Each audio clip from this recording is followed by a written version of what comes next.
Salut à toutes et à tous, bienvenue dans un nouvel épisode du podcast de l'équipe Rivers Basket Session. Et aujourd'hui, on a un numéro un petit peu spécial parce qu'on voulait vous parler de notre tout nouveau MOOC, Rivers, le MOOC numéro 8 spécial Bad Boys.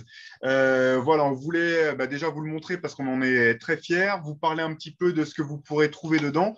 Et puis, pour parler de tout ça, je suis rejoint comme d'habitude par mes deux acolytes, Shai Mamou et Antoine Pimel, avec lesquels on va pouvoir discuter un petit peu des articles qu'ils ont écrits dans ce numéro, encore une fois, qui vient de sortir et qui est disponible sur Basket Session. Et puis un petit peu de la thématique au sens large. Qu'est-ce que c'est un bad boy? Est-ce que tous ceux qui ont été considérés comme des bad boys en sont vraiment? Est-ce qu'il y en a certains est-ce que certains sont passés entre les mailles du filet et sont plus bad boys qu'on ne pourrait le penser? Voilà un petit peu l'idée. Bonjour tout d'abord, comment ça va, Shai et Antoine? Vous sentez d'humeur brigand aujourd'hui? Comment ça se passe? Complètement thug, hein. C'est avec la sortie du MOOC obligé, hein. Ouais, moi, je suis un... Antoine, Antoine, c'est non seulement le meilleur d'entre nous, mais c'est le plus gangster d'entre nous aussi. Faut l'expliquer un petit peu. Comment ça va, toi? J'allais dire gangster for life. Mais ça va, tranquille, ça va. Ok, bon, très bien. Alors, on vous le dit en aparté, aujourd'hui, on sort le podcast mercredi, pas mardi, parce que hier, Antoine était encore à l'article de la mort, mais on a préféré attendre qu'il sorte de la tombe pour pouvoir parler un petit peu de ce numéro. Alors, tout d'abord, on va présenter un petit peu l'idée. Pourquoi, d'où vient cette idée Bad Boys? Tout simplement parce que l'idée, c'était pas de faire l'apologie du crime ou de la crapulerie. C'est plus que on s'est fait la réflexion que souvent, derrière ce terme très général, très générique parfois, se cachait tout un tas de réalités très différentes, à la fois des gens qui ont été qualifiés de bad boy et finalement n'étaient pas plus que ça, qui étaient plus des anticonformistes ou des électrons libres, d'autres qui étaient vraiment des personnages plus ou moins dangereux sur le terrain et parfois même en dehors, et un certain nombre de joueurs ou de personnalités du basket à qui on n'accole pas forcément cette image de bad boy d'office, mais qui, quand on gratte un petit peu, pourtant la mérite plus que d'autres. C'était un petit peu voilà, l'idée de ce numéro, encore une fois, 240 pages intégralement dédiées à cette thématique, dans lequel on a essayé de dresser un panorama assez large de cette image. Alors pour commencer, question toute simple, tous les deux, quand on vous parle de bad boy et de basket, qu'est-ce que ça vous évoque immédiatement? Vous pensez à quoi? Euh, bah, il y a comme tu disais, le terme, il a souvent été un peu, je trouve mal interprété, mal considéré. Pour moi, là, en travaillant dessus, je me suis vraiment aperçu que ça englobait surtout beaucoup d'histoires hyper intéressantes au-delà d'un simple comportement ou d'une façon de faire. Il y a souvent des histoires assez incroyables et dont on n'avait pas connaissance au moment où ces joueurs-là évoluaient. Il y avait tout un contexte à prendre en compte. Après, ça évoque aussi évidemment des équipes en particulier, parce que la plupart des gens auxquels j'ai parlé du fait qu'on allait faire un MOOC Bad Boys m'ont dit ah, c'est sur les Pistons de l'époque et tout ça. Effectivement, ils sont dedans et ils font partie de ceux qui ont le plus incarné peut-être cette attitude et cette expression. Mais voilà, ça englobe beaucoup de choses, des histoires, des contextes, des époques très différentes et des façons de faire qui sont différentes de celles d'aujourd'hui. Et c'est pour ça que c'était intéressant d'en parler, je trouve. Ouais, j'aime beaucoup le mot histoire dont parle Shai, évoqué par Shai. C'est clair que Bad Boys, comme tu as dit, déjà, c'est une définition qui est large, où tu peux retrouver plusieurs profils différents. Et du coup, ce qu'ils ont en commun, justement, c'est que chacun a une espèce d'histoire un peu folle ou un peu spéciale. Après, si tu me parles de Bad Boy dans le basket, j'avoue que moi, je pense très vite à Rodman. Bizarrement, plus que les Pistons, même. Bon, ici, il en faisait partie, mais vraiment le Rodman avec époque cheveux verts. Tu sais, ça défie vraiment. Oui, c'est pas pour rien qu'il est au milieu de la couve. Mais c'est vrai que du coup, ça défie vraiment tu sais, toute l'Amérique bien pensante. Un mec comme lui, du coup, c'est vrai que très vite, son nom me vient en tête. Et au moment où tu l'as dit, il y a aussi Charles Oakley qui m'est venu en tête. Je sais pas pourquoi, mais j'ai repensé, tu sais, genre de mec qui distribue des baffes comme ça, tu vois, les espèces de baffes de bûcheron à la Charles Oakley. Donc, du coup, il m'est venu en tête quand tu m'as dit Bad Boys Basket. Ah, il y a eu Rodman et Oakley est venu pas loin derrière. C'est vrai que ces personnages-là, sans surprise, hein, on les retrouve en bonne place dans ce numéro. Dennis Rodman en couverture et avec un papier format long, effectivement, pour revenir sur le personnage complexe, compliqué, extravagant, avec quand même au bout du compte plus de substance qu'on pourrait l'imaginer de l'extérieur. Il y a aussi un papier sur Bill Laimbeer, qui est un des noms qui est revenu systématiquement quand on parlait aux différents intervenants avec qui on a échangé sur le sujet, comme étant quand même l'ordure par définition, peut-être le joueur le plus détesté de l'histoire du basket ou du moins de la NBA. Charles Oakley, pour tout ce qu'il a pu faire au Knicks, bien sûr, mais à Chicago aussi en début de carrière en tant que garde du corps attitré de Ouais, Jordan. de Et Jordan. puis, depuis sa fin de carrière en tant que garde du corps attitré de Jordan, puisqu'il restait en gros dans le même rôle, que ce soit sur le terrain ou en boîte de nuit, c'est un petit peu toujours les mêmes missions. Effectivement, c'est des personnages qui sont revenus assez régulièrement quand on parlait avec les uns, avec les autres. Et puis, il y a aussi des histoires un petit peu plus, comment dire, alors pas forcément originales, mais moins connues. Je voudrais parler voilà, un sujet qu'on a fait sur un joueur qui s'appelle John Brisker, l'un des joueurs les plus talentueux et les plus craints de l'histoire de la ABA, cette fameuse ligue mineure qui était concurrente de la NBA un temps avant qu'il y ait une fusion entre les deux équipes, qui était totalement une espèce de, comment dire, de joueur rugueux dans le jeu, mais prêt à mettre des patates s'il fallait, à tel point que certains coachs, ou un en tout cas, ça avait mis sa tête à prix en disant, bon, bah, le premier joueur de mon équipe qui l'allonge, je lui donne $500, et qui a disparu dans des circonstances complètement folles en Ouganda, où on a perdu sa trace. Ça, c'est voilà, des histoires que les gens connaissent pas forcément.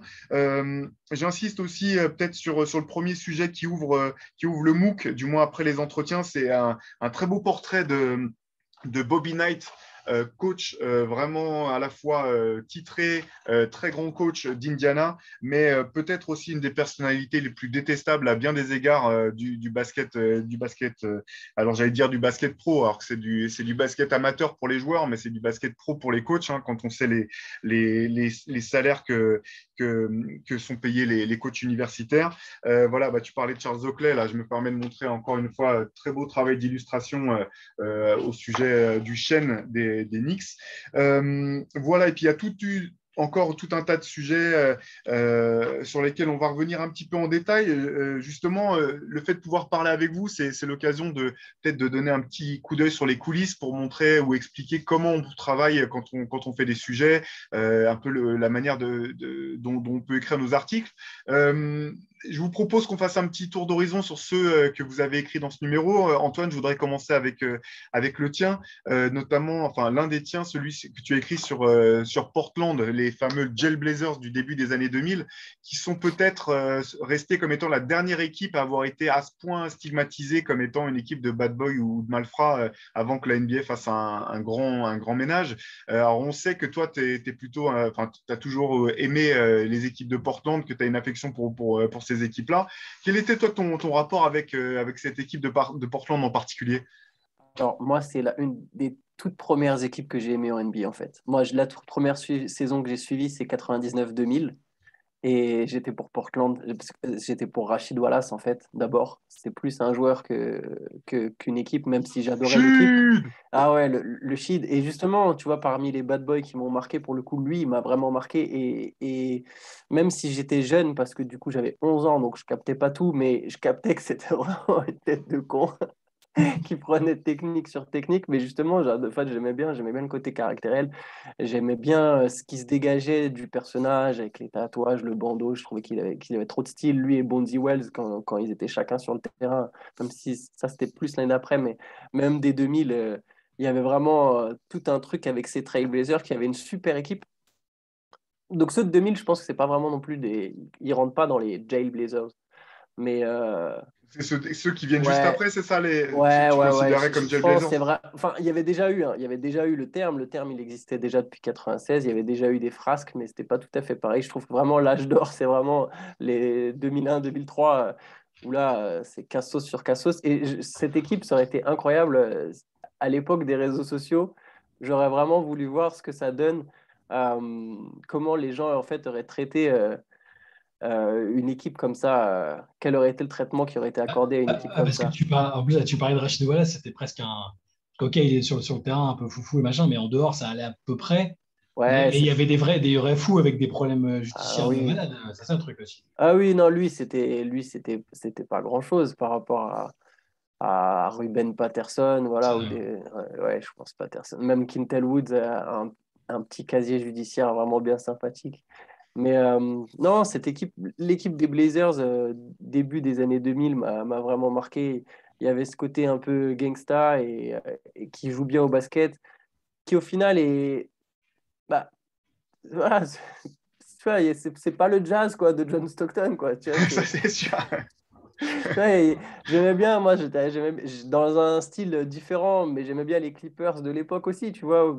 Voilà, c'était swag, enfin, c'est différent. Les Clippers, c'était plus swag, c'était pas bad boy. Mais il y avait tout un flow, toute une atmosphère qui se dégageait de cette équipe que j'aimais beaucoup. Ouais, c'était une équipe un peu rebelle, on peut dire, par rapport au Ouais. parallèle que tu traçais avec les Clippers de l'époque Darius Miles et compagnie. Il y avait ce côté un petit peu anticonformiste, équipe de jeunes qui refusent les codes établis par la NBA et les baskets type Utah Jazz dont tu parlais à l'instant, quoi. Mais même là, j'ai mis une punchline sur le Jazz qui est gratuite, mais même si tu parles par rapport aux Lakers, en fait, tu vois, où tout brille, c'est Los Angeles, c'est Shaq et Kobe. Les Blazers qui étaient opposés étaient pas dans le même moule. Et du coup, ça se sentait auprès des arbitres, hein, parce qu'on parle souvent des Kings, mais l'arbitrage du Game 7 des finales de l'Ouest en 2000 où les Blazers perdent, il est pas mal aussi, hein. Donc, voilà, tu avais cette équipe pas protégée, pas particulièrement aimée. C'est un petit marché. Euh, il y avait des très bons joueurs, il y avait des stars, mais tu as des cassos dans le lot. C'est ouais, c'est des équipes qui ont une vraie personnalité, en fait. Ouais, bah, ce que j'ai particulièrement apprécié moi dans ton article, donc au-delà comment dire, la galerie de portraits plutôt savoureux de ces équipes-là, des anecdotes, des frasques des uns et des autres, c'est un petit peu la dimension, on va pas tout vous dire, mais la manière dont tu as pu remettre aussi les choses en contexte et parler de la perception de cette équipe et comment, au bout du compte, on peut s'interroger aussi sur la manière dont cette équipe a assez rapidement été stigmatisée en raison des agissements de quelques éléments et la manière dont voilà, cette étiquette finalement leur a collé à la peau tout le reste de leur carrière.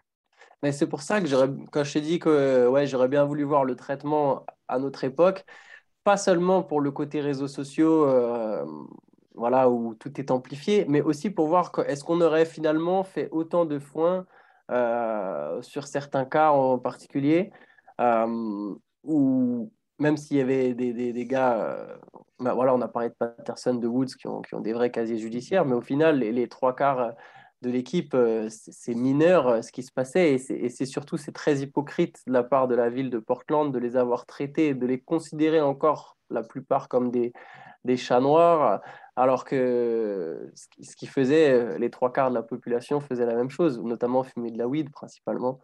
Oui. Portland, c'est quand même un sport national, et, et eux, ils étaient stigmatisés pour ça.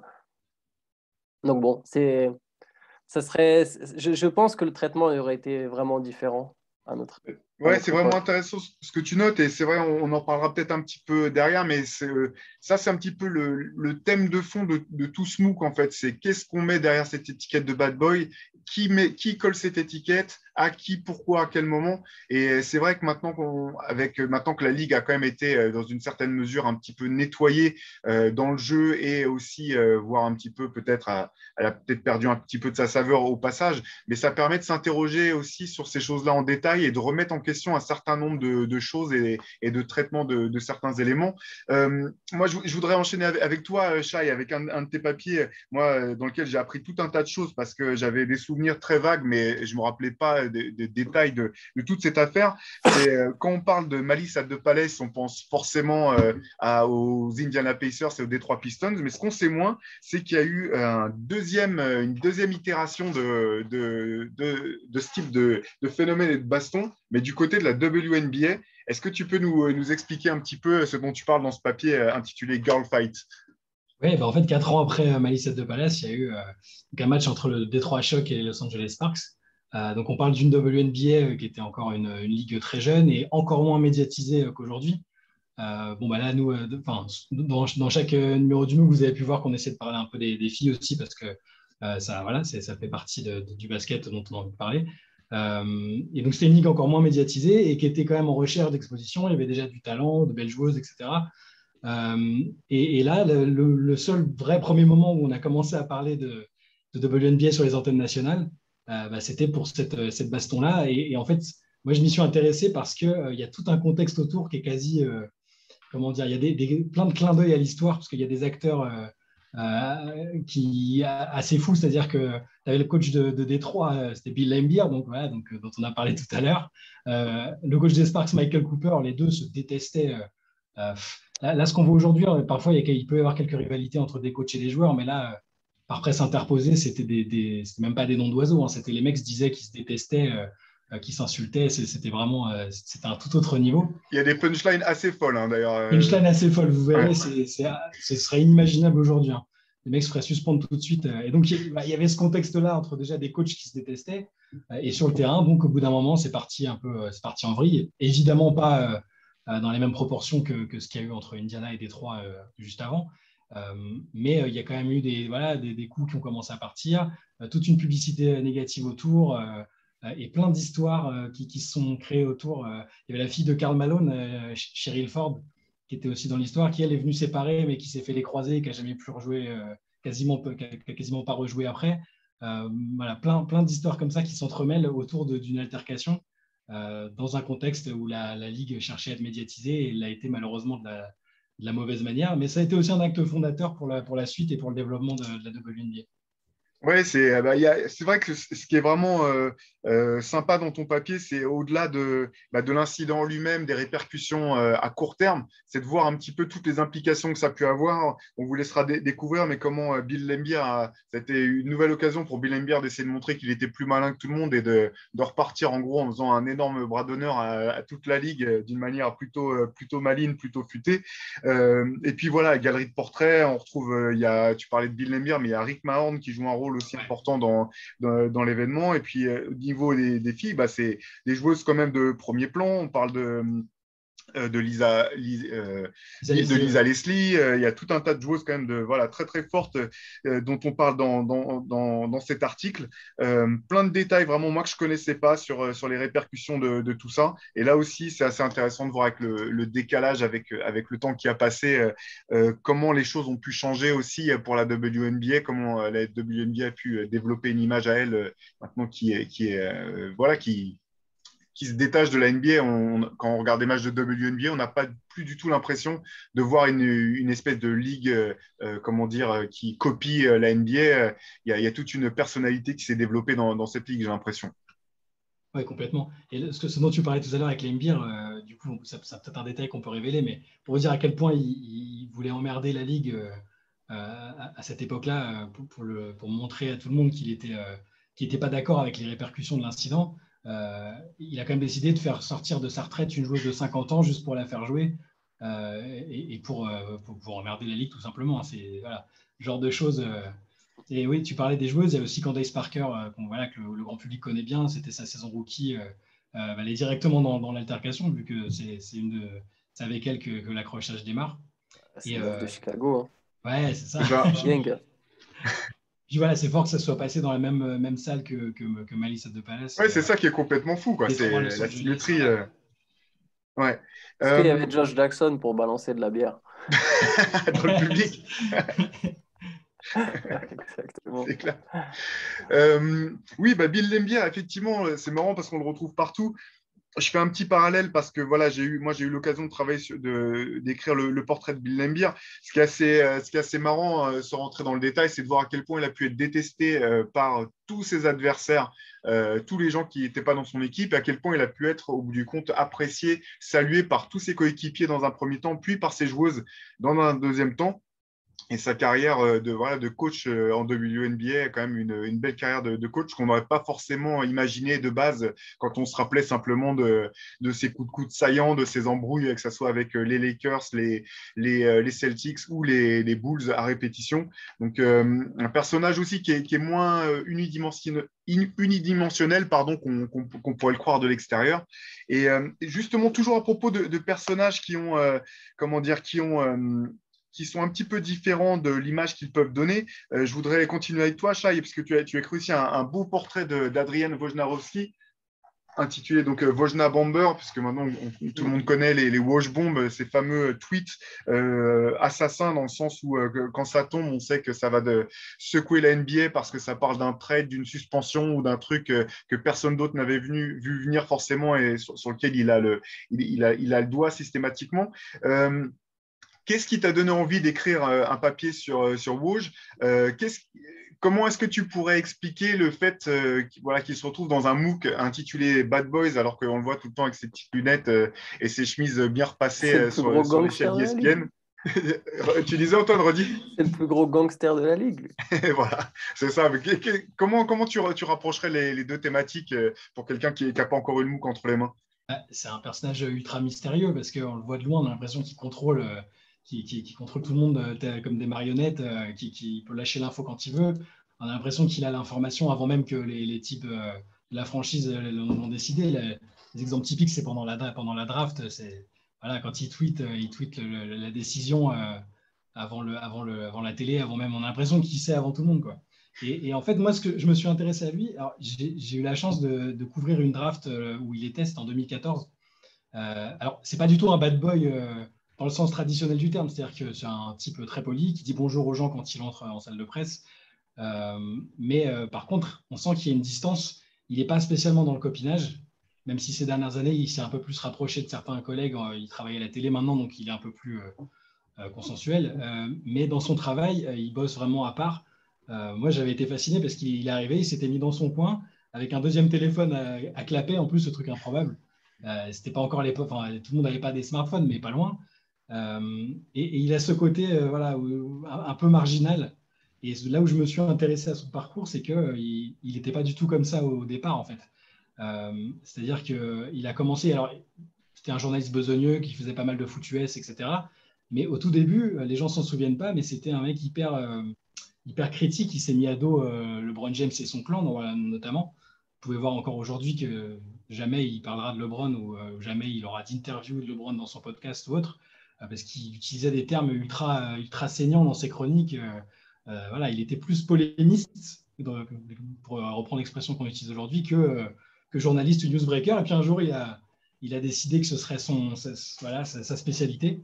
Et donc, j'explique un peu dedans comment il a créé tout un système pour devenir le plus gros pourvoyeur de scoop de l'histoire du sport américain, je pense. Hein. Je ne suis pas spécialisé dans les autres sports, mais de ce que je connais, c'est quand même assez unique. Et finalement, il est devenu presque une marque à lui-même parce qu'il ouais. est passé d'ESPN à Yahoo. Maintenant, il est revenu sur ESPN. Mais au bout du compte, c'est son nom qui porte, je veux dire, on parle de tweets de Wojnarowski plus que de tweets d'ESPN au bout du compte. C'est-à-dire qu'il pourrait se mettre à tweeter sur de la politique, sur n'importe quoi. Moi, si on me dit que c'est Woj qui l'a dit, je vais le croire, quoi. Ça pourrait être un truc qui n'a rien à voir, je vais croire que c'est lui. Et je parle aussi un peu dedans de l'espèce de rivalité mentorship avec Shams Charania qui est beaucoup plus jeune, mais qu'il a côtoyé tout au début et qui emprunte un peu la même voie. Il y a un rapport maître Jedi Padawan avec le Padawan qui s'écarte un peu qui essaye de dépasser le maître, qui est assez intéressant, voilà. Voilà, plein de pans de la façon dont il s'est construit et du personnage qu'il est. Alors, qui est une forme. Alors, bad boy, c'est un terme un peu. Voilà. C'est peut-être pas le plus adapté pour lui, mais il y a ce côté marginal et différent des autres dans ce qu'il fait. Il a quand même des aspects très gangsta. Je trouve que c'est le grec dans The Wire, quoi. Et il a un truc, quand même, c'est qu'il détestait ESPN après être parti pour Yahoo. Ouais. Il leur crachait dessus littéralement à chaque fois qu'il avait l'occasion. Et il est parti négocier un espèce d'énorme contrat à multimillions pour revenir chez eux. Enfin, pour eux l'ont récupéré en lâchant plein de millions. Donc ça, c'est déjà un move gangsta, tu vois. Genre, t'as craché sur une boîte, t'arrêtais pas. À chaque fois que tu pouvais les casser, les emmerder, leur voler des scoops, annoncer des trucs, ils s'en privaient jamais. Mais derrière, boum, il va leur prendre leurs millions. Et le plus beau, c'est qu'il revient sur ESPN. La draft, elle est diffusée notamment sur ESPN. Et il leur fume la draft. Et ils lui ont dit, ouais, mais s'il te plaît, annonce pas pour quand même que, voilà, la draft, c'était quand même censé faire de l'audience. Donc, pour éviter de pourrir tous les pics, on s'est dit, bah, il est ESPN, il va arrêter de le faire. Non, sauf que maintenant, ce qu'il fait, c'est qu'il trouve à chaque fois un espèce de terme différent, c'est-à-dire qu'il va annoncer les pics 30 minutes à l'avance. Mais à la place de dire, ouais, select tel joueur avec tel pick, il va dire, envisage de prendre tel. Enfin, et ça, c'est un move super gangsta, en fait, de sa part. Tu vois, c'est vraiment genre, ouais, mais comment ça? Moi, je suis revenu, vous m'avez demandé un truc. Je fais ce que je veux. Et il arrive au stade où, en fait, comme tu as dit, quand il donne une info, voilà, c'est le cachet qui fait foi, quoi. Si Wojnarowski l'a dit, bon, bah, c'est bon, ça devient officiel. Et il a un pouvoir d'influence très, très, très fort en NBA. Il y a quand même des deals qui ont été cassés indirectement par Wojnarowski, en fait, et notamment celui de Bogdan Bogdanovic aux Bucks. Il y a quand même il a un vrai pouvoir. Et si demain, Tu peux réexpliquer peut-être en fait, il y avait cette histoire de négociation, hein, mais c'était Enfin, on sait bien que la NBA, de toute façon, il y a c'est toi disant les règles de tampering où tu n'es pas censé pouvoir discuter avec des joueurs sous contrat avec d'autres équipes, mais on sait très bien que absolument personne ne le respecte. Et la preuve, c'est que dès le début de la free agency, tu as des deals qui sont signés au bout d'une minute. Et si tu veux, sur Bogdanovic, c'était donc un échange entre les Bucks et les Kings qu'il a annoncé beaucoup trop tôt. Et c'était pas censé être possible parce que normalement les parties n'avaient pas pu discuter des contrats du sign and trade à venir de Bogdanovic. Et du coup, bah voilà, face à la suspicion, d'un coup, l'agent de Bogdanovic et Bogdanovic ont fait marche arrière, etc. Le deal a été annulé. Je crois qu'il y a même une enquête. Je sais ouais, plus si les Bucks complètement. ont pris un second tour de draft je crois qu'ils ont pris une sanction, c'est un second tour de draft. Et derrière, Bogdanovic, il a signé aux Hawks, en fait. Du coup, et ce deal, je pense que si Wojnarowski ne l'annonce pas, bah, en fait, il se fait. Et donc, du coup, il a un vrai pouvoir d'influence parce que s'il n'aime pas tel joueur, ou, enfin, si tu veux, tu as intérêt en tant que franchise à marcher dans son sens, quoi. Parce que s'il il met la main sur une info et qu'il veut te faire chier, bah, si tu n'as pas été purement droit, et on sait que dans les négociations de contrat, c'est jamais très légal, en tout cas pour les règles de la NBA, bah, il peut juste voilà, te balancer l'info, quoi, balancer le machin. Il y a aucune franchise qui est, comment dire, qui est imperméable à Woj parce qu'il a, voilà, justement, je l'explique dans l'article, il a noué des relations depuis 20-25 ans avec des mecs en misant sur eux, en misant sur leur future amitié. Et c'est des types qui sont. Ils savaient qu'ils allaient prendre du galon dans la ligue, devenir des assistants, des head coach. Donc il a la source directe, quoi. C'est comme ça qu'il s'est. C'est ça. C'est celui qui tire les ficelles maintenant, effectivement, comme le grec dans The Wire, Ouais. espèce de consigliere en mode mafieux. Un autre article sur lequel je voudrais finir avec toi, Antoine, c'est tu écris le papier sur Draymond Green. Donc Draymond Green Ouais. qui est en couverture de ce numéro aux côtés de Dennis Rodman et de Kevin Garnett. Tu l'as titré le dernier bad boy. Pourquoi ce Ouais. titre? Comment tu perçois Draymond, notamment par rapport au climat actuel de la NBA? Alors, il faut savoir que le titre, je l'ai trouvé, je crois, le jour où j'ai pris le sujet, hein. Vraiment, littéralement, alors que pourtant, je suis nul en titre et je mets du temps à les trouver. Là, pour moi, c'était direct. Parce que je trouve que c'est marrant parce que sur Internet, des fois, tu as l'impression que les gens contestent son côté bad boy, justement. Ils n'aiment pas que Draymond Green soit considéré dans la même catégorie que des joueurs des années 90. Oui, tu sais, il y a un peu, quand on exagère le trait, tu vois, toujours les années 90, c'est vraiment les mecs durs, quoi. C'est les teufs de chez teufs, c'est les bonhommes. Et il y en a qui n'aiment pas avoir Draymond Green dans cette catégorie, alors que moi, je trouve justement, il correspond en fait tout à fait à bien des niveaux à ce rôle d'enforceur qui existait dans les années 90. Euh, Aussi bien pour son talent défensif que que son attitude, son état d'esprit. Et je dirais que c'est le dernier bad boy dans le sens où voilà, c'est peut-être le dernier joueur qui s'inscrit vraiment dans cette lignée, même s'il y a toujours des bad boys de différentes manières.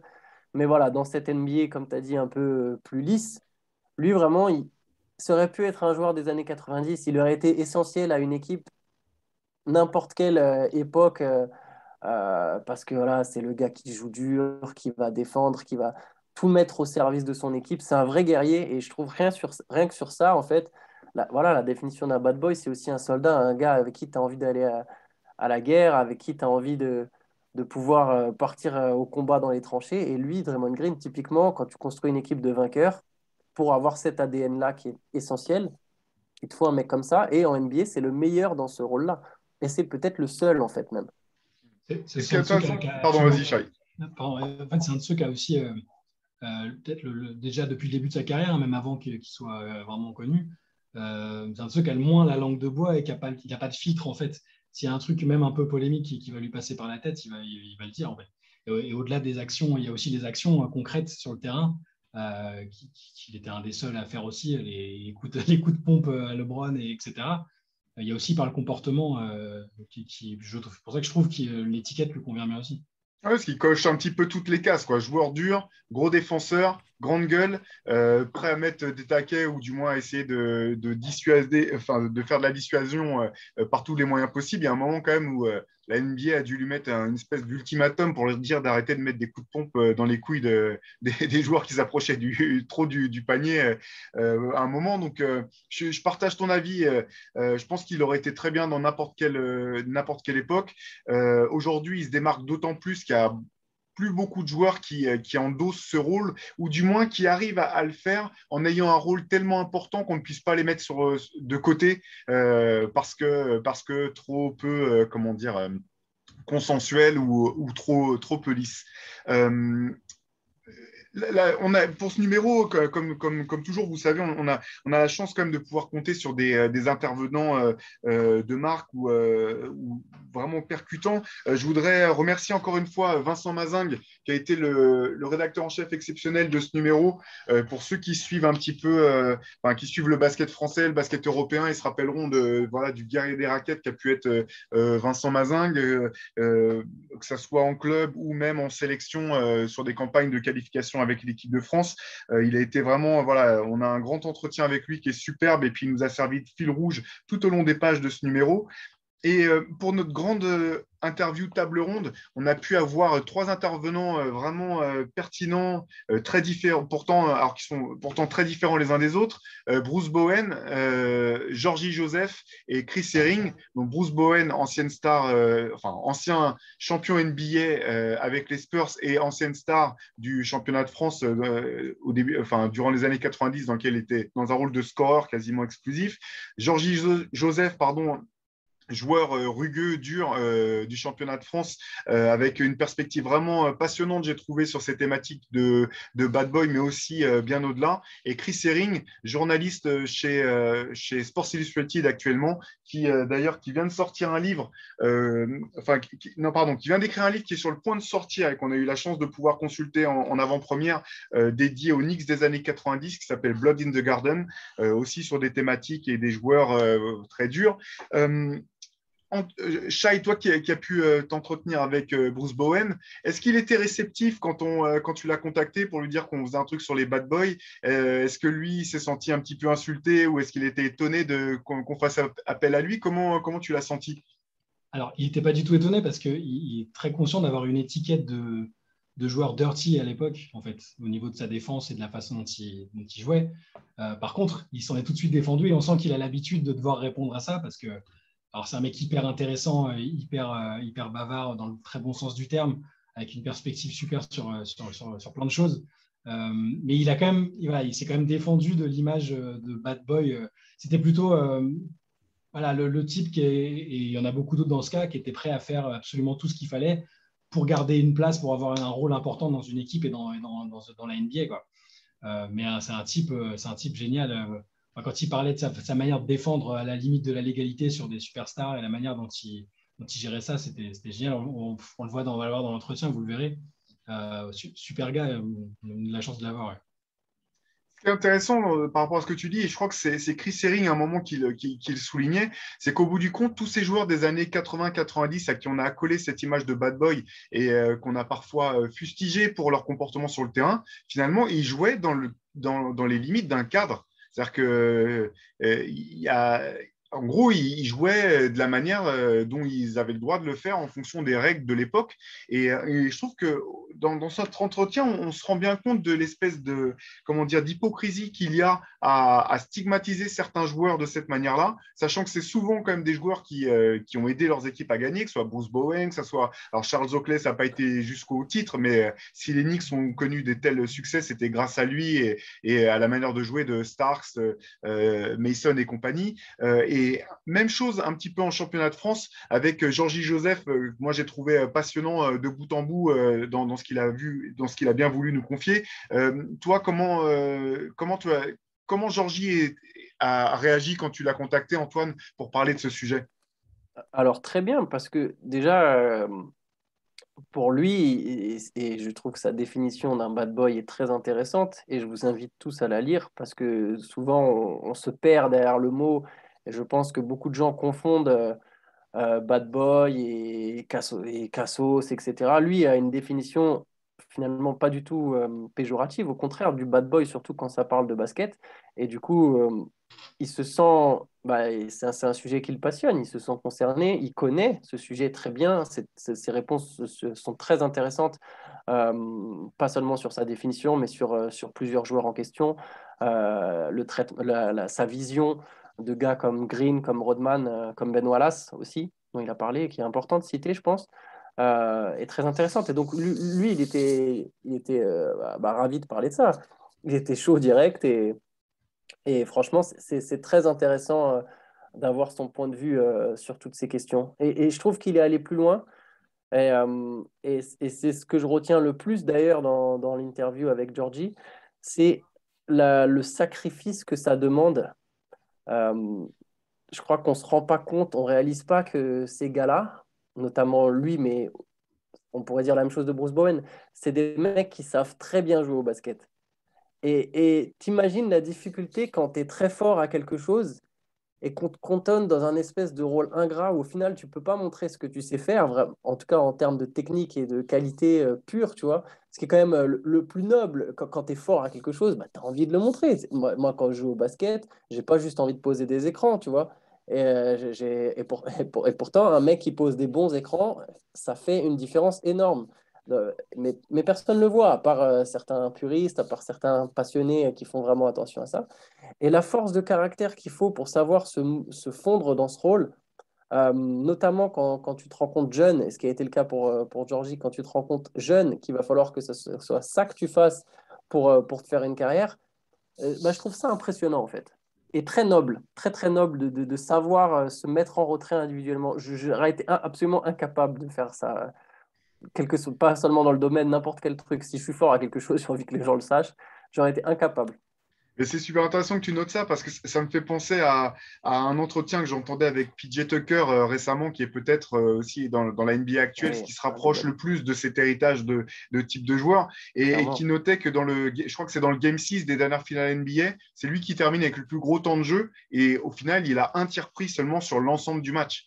Et pourtant, voilà, pour ceux qui ont pu suivre le parcours des Bucks l'an dernier en playoff, notamment face aux Nets ou les finales NBA, on sait très bien qu'il avait un rôle déterminant dans le succès final de Milwaukee dans la quête du titre.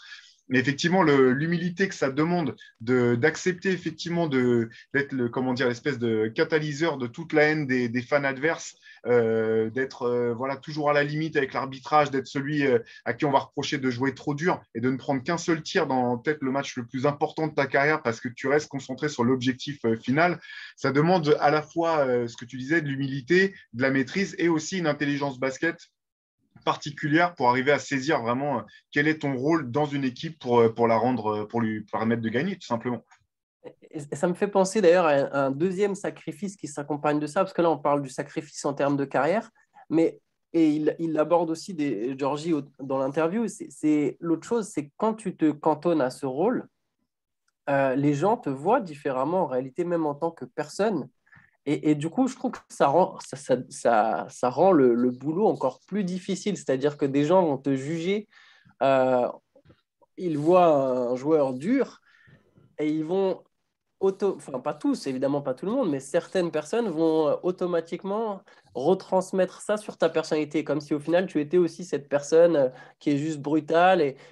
Et du coup, faut vraiment avoir du recul nécessaire sur soi-même et une vraie intelligence, mais pas que de jeu, je trouve. C'est vraiment une forme d'intelligence tout court de pouvoir se dire, ah bah pour le bien de tout le monde, je vais accepter sacrifier mes qualités, enfin certaines de mes qualités, et aussi accepter d'être vu parfois comme un connard que je ne suis pas, juste parce qu'au final, je joue comme un connard.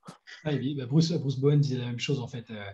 Énormément de personnes ont été surprises de voir qu'il était hyper agréable et de bonne compagnie alors qu'il venait de le voir mettre un kick dans la tronche de Walid Serbiak en essayant de Action culte et totalement folle, effectivement.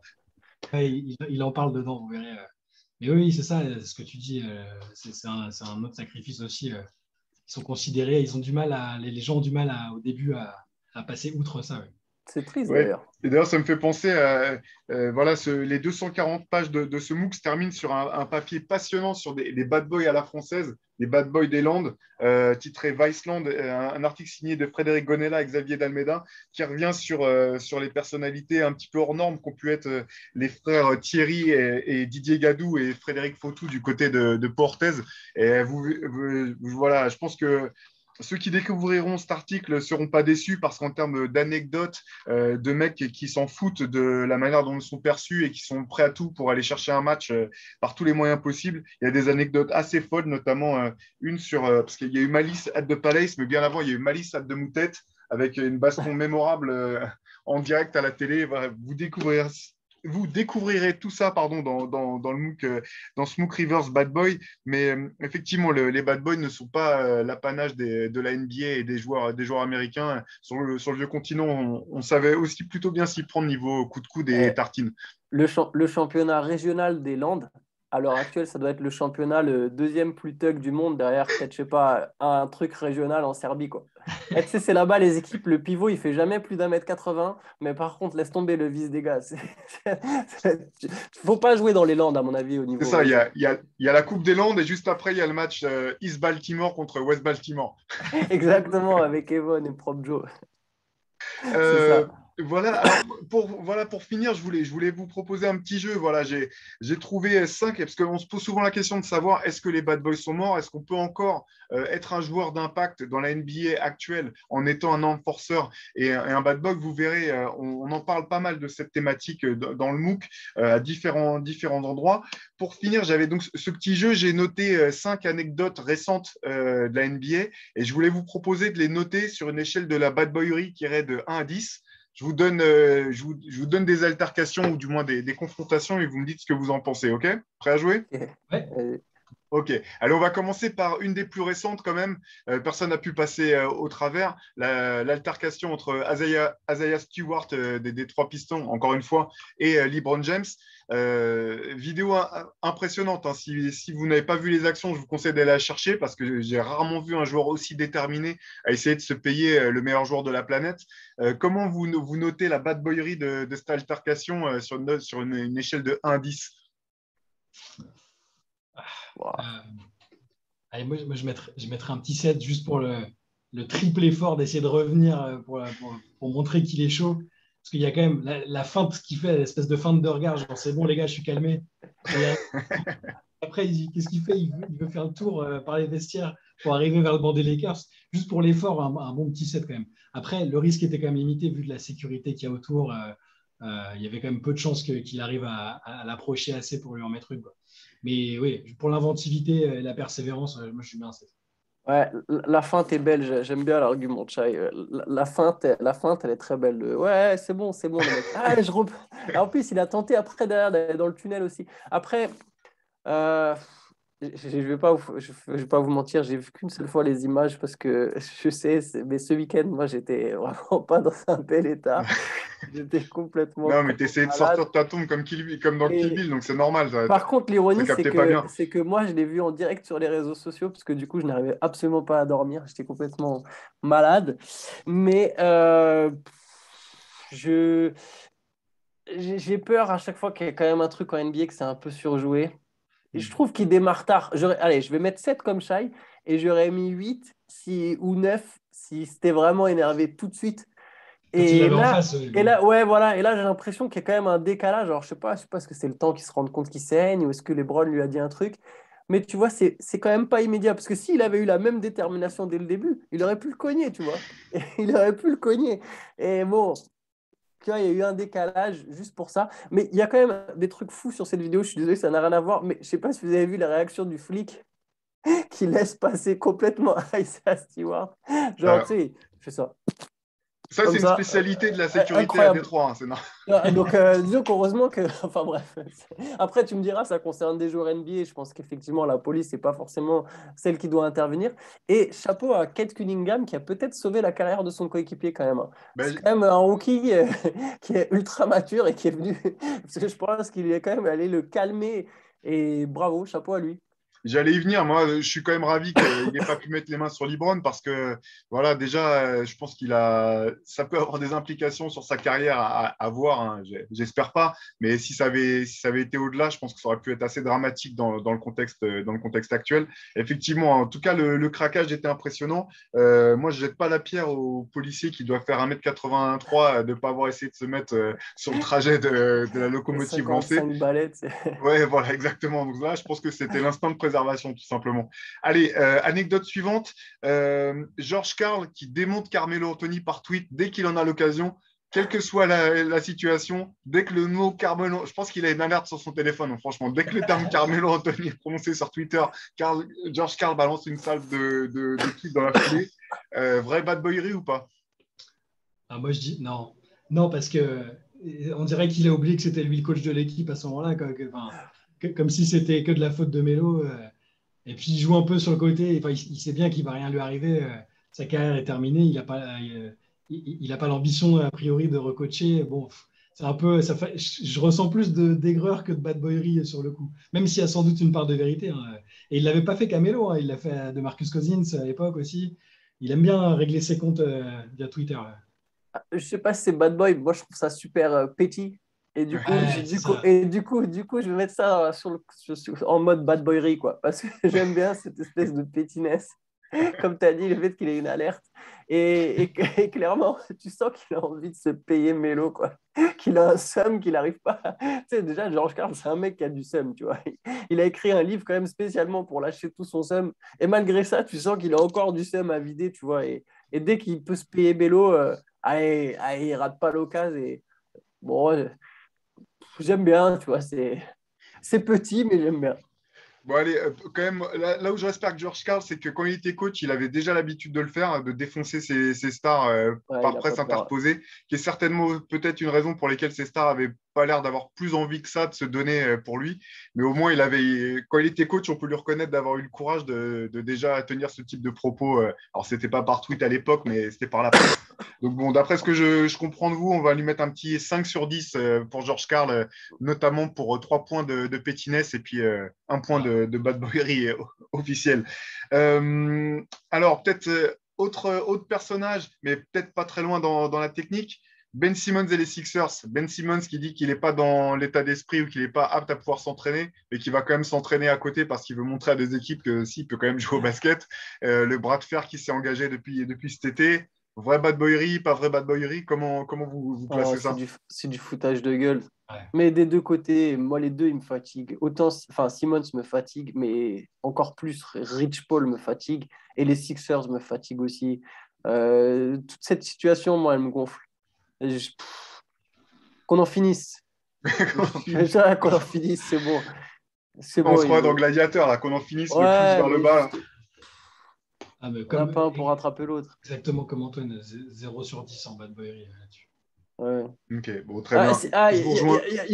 y aurait même, si, par contre, s'il a mimé d'avoir des soucis psychologiques pour pas jouer, je sais pas quelle est la note en bad boy, mais la note en fils de puterie est très élevée quand même. Bah là, ça serait totalement honteux parce que ça serait aller à l'encontre de tout ce pourquoi on œuvrait des mecs Et oui, comme les Meta joueurs se World Peace, battent Demar DeRozan et compagnie. Ça serait vraiment une exactement. honte totale, quoi. Mais par contre, mais de l'autre côté, si il avait effectivement des problèmes, parce que c'est possible, parce que là, je fais comme si c'est lui qui mentait, mais on peut prendre même l'autre point de vue, les franchises, il ne faut pas oublier que c'est aussi des belles SAL, hein, vous savez la suite quand il faut.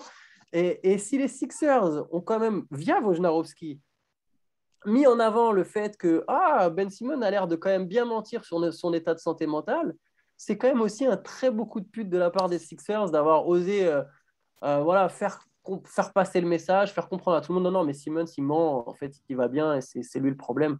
Et Enfin, bon, il, ouais. il a quand même commencé à parler de problèmes psychologiques Le jour Oui, où quand il il y a a eu des compris amendes. qu'il était, non mais le jour où il était quoi là, où il a compris qu'il était obligé de se pointer pour pas être mis Ouais. à l'amende et de pas être. Après, je veux pas, peut-être le pauvre est vraiment pas bien, hein, mais le timing me paraît complètement fou. Oui, oui, bien sûr. Ouais. Ouais, donc bon, à suivre. En tout cas, moi, je mets une petite caissette sur mon gars sur Doc Rivers, qui est à nouveau à la tête d'une équipe qui explose et sans que rien lui retombe dessus. De toute façon, il arrive toujours à louvoyer de manière à ce que ça ne leur tombe pas dessus. Donc ça, moi, j'ai l'impression que c'est lui le plus gros Très bad boy fort. de cette affaire. Allez, on enchaîne. Il m'en reste deux encore à vous soumettre. Euh, Attention, gros coup de pression. Moi, personnellement, j'ai eu assez peur devant mon écran en voyant Anthony Davis déterminé à se battre avec Dwight Howard sur le banc des Lakers en début de saison.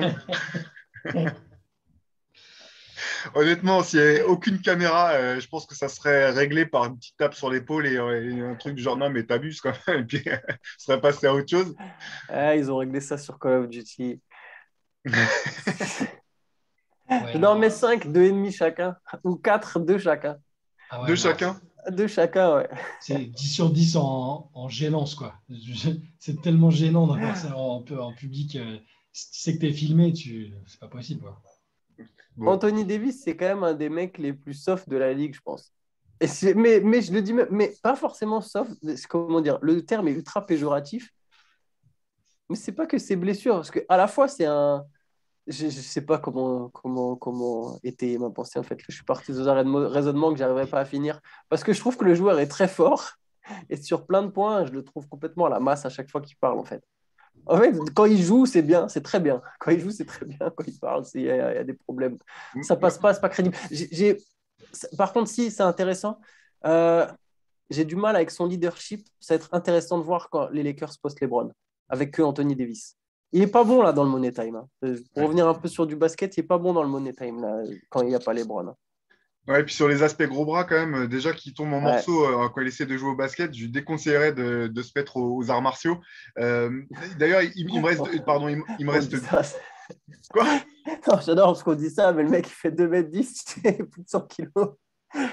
Non, non, mais ça, je respecte, mais le basket a l'air d'être suffisamment compliqué pour lui en termes Oui, de oui. blessures. Je pense que s'il se mettait à la boxe, il y aurait d'autres types de risques ou au pied-point. Je ne lui conseille pas. Et d'ailleurs, il m'en reste deux, pardon, des accrochages. J'avais dit un. Rudy Gobert face à Miles Turner. Avec Rudy Gobert assez drôle, ou plutôt Miles Turner face à Rudy Gobert, c'était plutôt dans cet ordre-là, avec une déclaration en conférence de presse plutôt marrante de Rudy. Niveau de bad boyerie de Miles Turner. Chat, il a envie de. Chat, Non, mais il voulait c'était. s'exprimer sur Gobert. Non, non, pas du tout. Non, non, mais c'est la Ah, scène, elle est. je te mets dans la sauce. Non, mais la scène, elle est un peu ridicule, quoi. En fait, je sais pas à quel point ça entre en ligne de compte la bad boyerie, quoi. Mais c'est juste que il se pousse, il s'envoie au sol, ça fait un peu truc de fouteux, quoi. Où tu sais que ça va pas, ils vont pas vraiment se choper, ils se font un plaquage de judo. Enfin, c'est. Là, c'est ce que disait Rudy et après coup, Ouais, d'ailleurs, que tout le monde savait que de toute façon, personne n'allait se battre, que Ah, c'est la ça. réaction de Turner, c'était plus voilà, du show qu'autre chose, quoi. Et ça, ouais, c'est ça. mais c'est un truc qui est général à l'NBA parce que vous vous rappelez le fou rire qu'on s'était tapé, c'était il y a 3 ans quand il y avait l'histoire du tunnel avec les Rockets et les Clippers là. Oui, Là où ils voulaient se battre, ils avaient des plans secrets du tunnel et machin, et derrière il y avait Barclay et O'Neal qui eux s'étaient vraiment déjà mis sur la gueule, et qui regardaient exploser de rire en disant ah ouais ils vont appeler les flics parce que il imitait il imitait Blake Griffin qui disait Chris Paul est dans le vestiaire, il va me frapper, venez me chercher et tout. Enfin, c'est là, tout ce qui se passe aujourd'hui, il y a tellement peu de vraies bad boyeries, de risques que ça dégénère en fait. Et c'est pas possible. Ouais, pareil, je ne sais pas quelle note je mets, 3, mais c'est Kevin Séraphin qui disait qu'en NBA, tout était surjoué, et ça, c'est vraiment l'exemple parfait. Je sais que le public, il va un peu, s'il voit que ça se chauffe un peu, le public va monter en pression. C'est le seul truc, c'est le seul avantage positif que tu peux trouver là-dedans maintenant, quoi. Après, par contre, la déclat de Gobert, c'est vrai qu'elle est drôle quand même. Ah oui. Il a été bon sur ce coup. moi j'ai bien aimé son flegme, honnêtement. J'ai bien aimé aussi la manière dont il a Ouais, vite contrôlé les poignets de Miles Turner juste au cas où, histoire voilà, de se prémunir au cas où, si jamais Miles avait été vraiment déterminé, il aurait eu un petit peu de mal à dégager ses poignets. Vous voyez qu'il y a un petit peu de. Voilà, ces leçons de jiu-jitsu brésilien estival ont l'air d'avoir porté ses fruits du côté de Rudy, quoi. ouais, puis il fait de la boxe depuis des années. Moi, j'aurais mis une pièce sur lui plus que sur Turner, Ouais, moi personnellement. aussi, moi aussi, moi aussi. Allez, dernier, attention, là, c'est Battle Royale. Là, c'est pas du flanc. Les Jokic Brothers contre les Morris Brothers. Donc, un tweet a suffi un tweet et une réponse ont suffi à embraser un peu les réseaux. Je pense que si ça se passe, ça sera sur le parking d'un Lidl au milieu de la nuit, au fin fond du Missouri, sans que personne soit au courant. Comment vous voyez là, c'était vrai bad boyerie potentiel ou pas?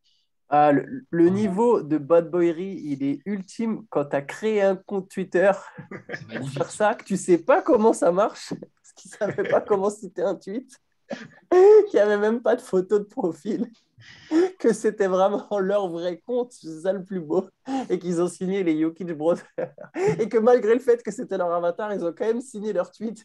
Donc tu sens les mecs, ils savent vraiment pas comment ça marche. Alors là, c'est un niveau de bad boyerie trop élevé là. C'est Non, trop. mais tu vas pas provoquer une fratrie serbe de mecs qui font 2 mètres, c'est pas possible. Et qui Jokic, s'amusaient à jeter des cailloux sur leur petit frère Ouais, pour visiblement, rigoler. c'est l'amour vache du côté des Jokic Brothers là, qui s'adorent mais qui se mettent des roustes à longueur de temps, d'après ce qu'ont pu confier certains coéquipiers de Nikola Jokic. Par contre, les Maurice à côté, c'est une note négative de bad boy, c'est que du fake, hein. Ça, Je sais pas si c'est que du je fake. parierais pas dessus quand même non plus Ouais, parce ouais, que je sais pas ah, si c'est que du fake. Je dirais que c'est des mecs de Philly quand même. Mais par contre, si tu me demandes sur quel camp miser, on n'est pas sur la même catégorie, ça c'est sûr. Ça parle beaucoup. Là où je te rejoins, c'est que je pense que ça parle beaucoup. Mais si vraiment ça doit aller, à mon avis, c'est pas les derniers à se jeter dans une bagarre quand même. bah, Mais j'espère qu'ils viendront jamais à se croiser parce que sinon ça ouais, risque vraiment de finir salement. En tout cas, c'était quand même effectivement ce que tu disais, Antoine, là, le tweet des Jokic Brothers, c'était quand même un des plus beaux moves qu'on ait pu voir récemment. et juste une petite anecdote, c'est quand même des mecs, les Jokic Brothers, qui se sont battus à un événement d'équitation quand même, de course hippique. C'est là quand même, t'atteins un level, je crois, où tu peux plus rien faire. Ah, c'est compliqué.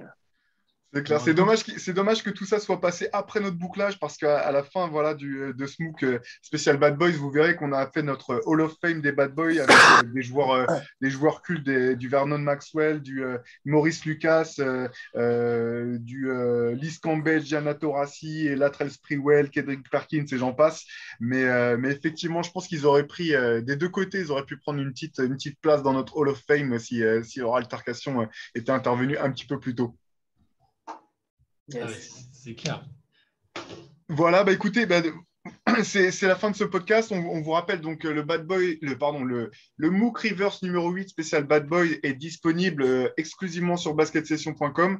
Vous pouvez le commander. 240 pages pour voilà, faire le tour de la question. On a à nouveau pu compter sur des illustrations assez magnifiques, alors que ce soit celle de couverture du graphiste philippin Albert Lola ou de notre équipe habituelle, Petite KO, Quentin Basnier. Voilà, je vais pas tous les citer, mais il y a vraiment du très beau travail. On espère que vous prendrez autant de plaisir à le lire que nous, on a pu en prendre à l'écrire. Et on vous donne rendez-vous la semaine prochaine pour décortiquer à nouveau l'actualité du basket et de la NBA avec l'équipe Reverse Basket Session. Ciao! Ciao les gars.